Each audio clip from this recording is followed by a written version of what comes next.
That paper is published under the authority of the House.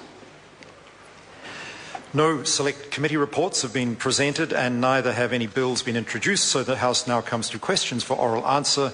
And the first question stands the name of David Bennett. Mr Speaker, my question is to the Minister of Finance. How many jobs have been created in the New Zealand economy over the past 2 years? The Honourable Stephen Joyce.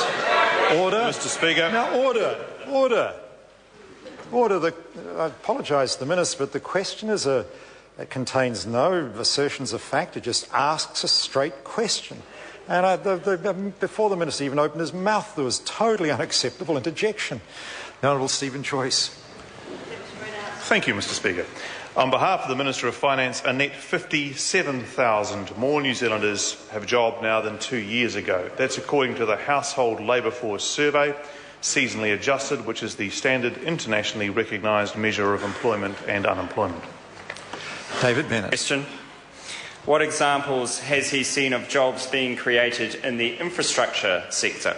The Honourable Stephen Joyce. Mr Speaker, on behalf of the Minister of Finance, thanks to the Government's multi-billion-dollar investment in infrastructure after years of underinvestment and also, of course, the Christchurch rebuild, many projects are being undertaken to help create a faster-growing economy. Some specific examples include 1,000 new jobs over the next 4 years with the Woodaview construction, 1,000 new construction jobs at Wirri Prison, nearly 2,000 people in employment thanks to the rollout of ultra-fast broadband, 1,000 employed on the horizontal infrastructure rebuild in Christchurch, and together the total construction workforce required for the wider Canterbury rebuild is estimated to be around 32,000. David Bennett. Supplementary question. What examples has he seen of jobs being created in the manufacturing and ICT sectors? The Honourable Stephen Joyce. On behalf of the Minister of Finance, the manufacturing sector has grown 6.1% by volume in the 2 years to June 2012. Some specific examples of jobs in this sector include the CCR project, which is just about to commence at Marsden Point, which will employ around 350 people. The recommissioning of the second train at Methanex's methanol plant in Taranaki, which has involved up to 500 jobs. The new $200 million Fonterra plant at Darfield, which has involved more than 1,500 people during its construction.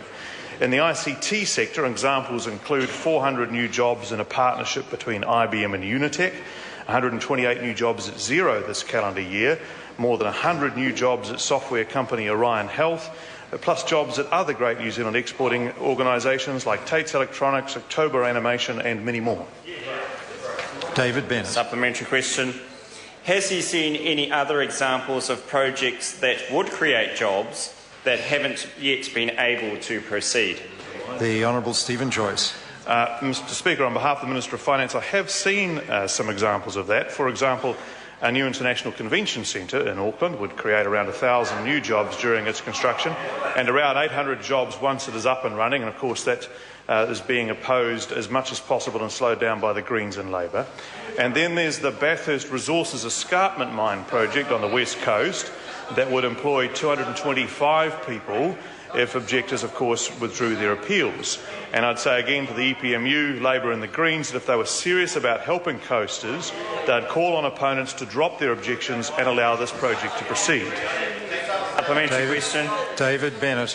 What reports has he seen about support for jobs in the mining sector?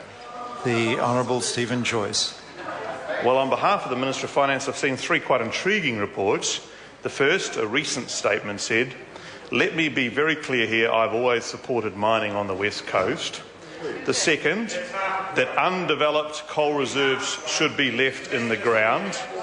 And the third, that our position on mining has never been unclear and has always been consistent. Those three statements came from Labour MPs Damien O'Connor, Marion Street and David Parker. The Honourable Trevor Mallard. Order, I want to hear this question. The Honourable Trevor Mallard.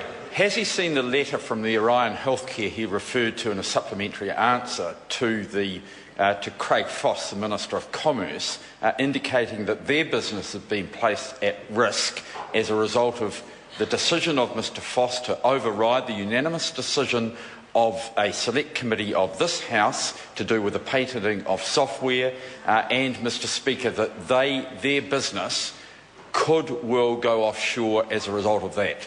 The Honourable Stephen Joyce. Mr Speaker, no, I'm not aware of a letter in that regard on behalf of the Minister of Finance. I suggest if the member has a question in that respect, he puts it down to Mr Foss, who's in charge of that portfolio. But I also, from my brief knowledge of the matter that the member raises, I don't think his assertion is correct anyway. Point of order, the Honourable David Parker. I seek leave to table a document compiled by the Parliamentary Library which shows there are more New Zealanders unemployed as of June 2012 than were in June 2010. Leave is sought to table that document. Is there any objection? There is objection. Question number 2. Point of order, Chris Hipkins. Thank you, Mr Speaker. Mr Speaker, I seek leave to correct a misrepresentation that has just been made. Order. Is the member seeking leave to make a personal explanation? Yes, that's right, to correct a misrepresentation made by the senior government. Leave is sought for the member to make a personal explanation. I think we've got to be a little careful here.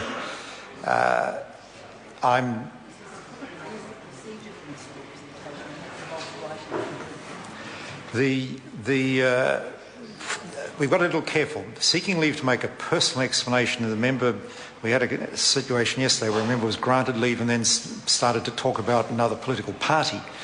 Now, if the member is clear he wishes to make a personal explanation because something has been said that is personally offensive to him, then I'm perfectly happy to put seek leave from the House for that. If a member wants to contest what another member has said for its accuracy, the member should write to the Speaker. There's a procedure about that. So, point of order, Mr Speaker. Point of order, Chris Hipkins. Mr Speaker, I think the difficulty that we have is that the senior government whip has raised a point of order, effectively making an allegation about me by way of point of order, that I have now had the opportunity to consult the document that I tabled yesterday, and it is incorrect. Now, that was raised by way of a point of order. The member is now, by way of point of order, trying to... I think if the member is going to exclusively speak about his situation, I'm prepared to put the leave to the House for the member to make a personal explanation. Leave is sought for that course of action. Is there any objection? There is no objection. Chris Hipkins.